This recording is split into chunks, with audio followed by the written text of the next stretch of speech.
an anything-goes playground for all things aftermarket. But over the years, OEMs have increasingly joined the scene, and for several good reasons. First of all, this is a place where companies can take risks, make mistakes, take chances. But perhaps more importantly, automakers understand that while the aftermarket is all about individual tastes, SEMA serves as a strong indicator of where the industry is heading. Today, I'm going to show you what all the OEMs have to offer.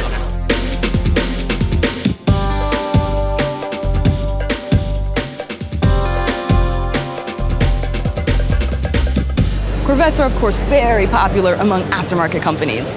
There are tons of crazy vets here worth spending a lot of time looking at. But this year, some of the most standout Corvettes come from Chevy itself. I really like, for example, this 1971 Jimmy Johnson concept. We've got a 1971 C3, essentially, that they somehow managed to put the 6.2-liter V8 from the C7 inside of.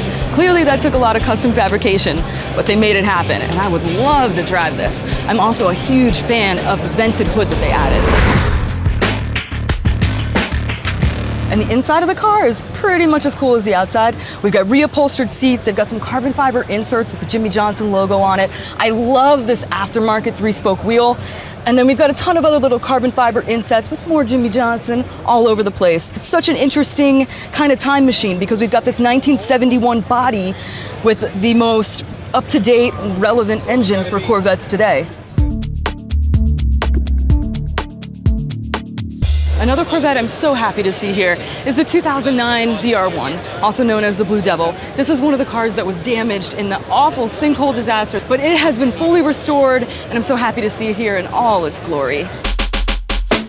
Chevy also brought quite a few Camaros that are worth checking out, including this 2015 commemorative edition. It comes standard with a 3.6-liter V6, or you can get the optional 6.2-liter V8. It also has 20-inch wheels, a front splitter, and the rear spoiler from the ZL1. Prior to SEMA, they announced that they were going to let enthusiasts name the 2015 Camaro SS, and the name has now been chosen, and it is officially called the Green Flash.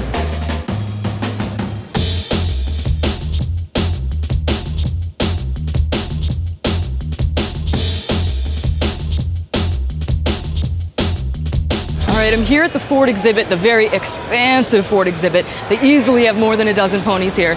And while Ford always has a really strong presence at SEMA, this year the aftermarket builders have been all over the new generation Mustang.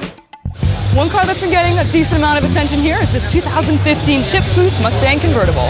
I love the two-tone green with this orange accent, love the side scoops. They did a nice job with the spoiler, and my favorite part perhaps are the Boost one-off 22-inch wheels. Here we've got the 2015 Ford GT Mustang Convertible Outlaw by Classic Design Concepts.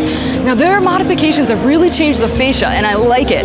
You know, they've included this upper performance grille, a lower performance grille, a front chin splitter, a front chin spoiler, contrasting paint, and I think it makes a really nice, mean-looking fascia.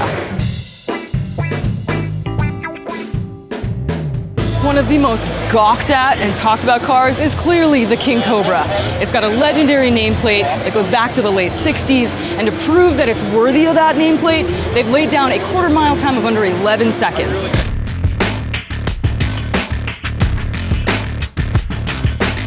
Toyota has been very hard at work.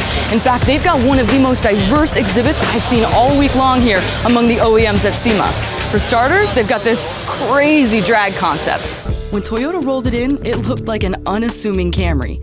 But when they lifted its body to reveal an 850 horsepower tube frame dragster, it became the ultimate never judge a book by its cover car. With a supercharged 5.7-liter V8 and a wet nitrous injection system, it can run the quarter mile in just 9.8 seconds. And that's not all. They have got this insane off-road concept. I bet it could fit in here.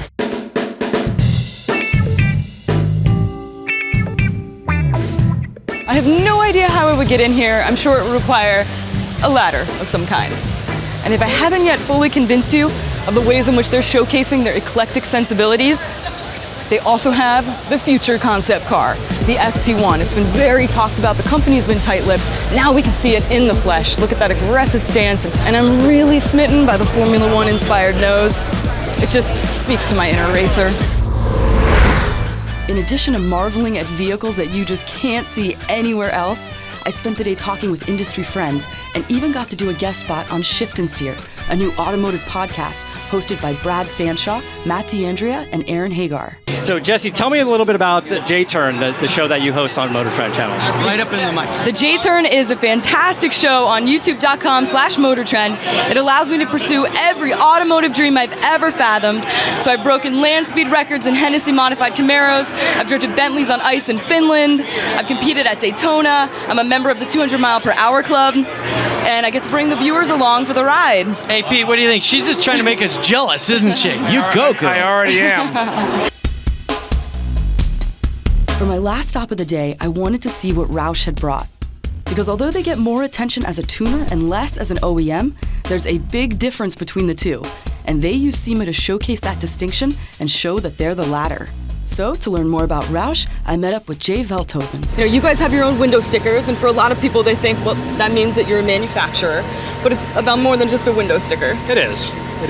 So we don't manufacture the base vehicle, but since we're altering the emissions on the car by putting the supercharger on, increased horsepower, changing the fuel, the calibration, and everything, we got to recertify with the government. Okay. Because of that, we assume all the responsibility and liability of the car and the new engine systems, so we become the manufacturer of record. And, like the big OEMs, Roush has a factory production line in-house where the stock Mustangs are transformed into Roush Mustangs. And their vehicles are subjected to the torture tests you'd expect from an OEM. In fact, they used their booth space at SEMA this year to show just how much punishment their cars and trucks can take by beating them up day and night with drifting ride-alongs. So we have some Raptors out there. We also have some of our new Stage 3 Mustangs that we have out here. We just unveiled them at SEMA. We also have a couple race cars out here as well that we're giving rides in and also doing some exhibitions with, having a lot of fun. Okay, so now the most important question. When can you get me in a Roush car? Oh, right away. Yeah? Yeah, deal. All right.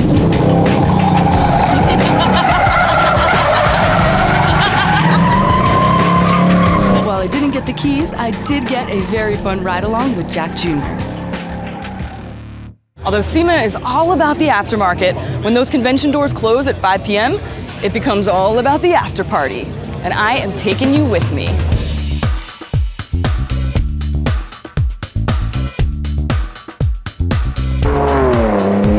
Awesome thing about SEMA number 1542, although the sun is long gone, the fun is far from over. Right now we got an F-150 drifting and jumping, and everyone is having a blast. SEMA's clearly about the cars, and it's about the aftermarket, about new technologies moving the entire industry forward. It's also about the culture and the people. I really enjoyed seeing industry friends old and new and talking with industry leaders. And on the whole, I was impressed by the OEMs and their offerings at the show. So, fantastic end to a fantastic day.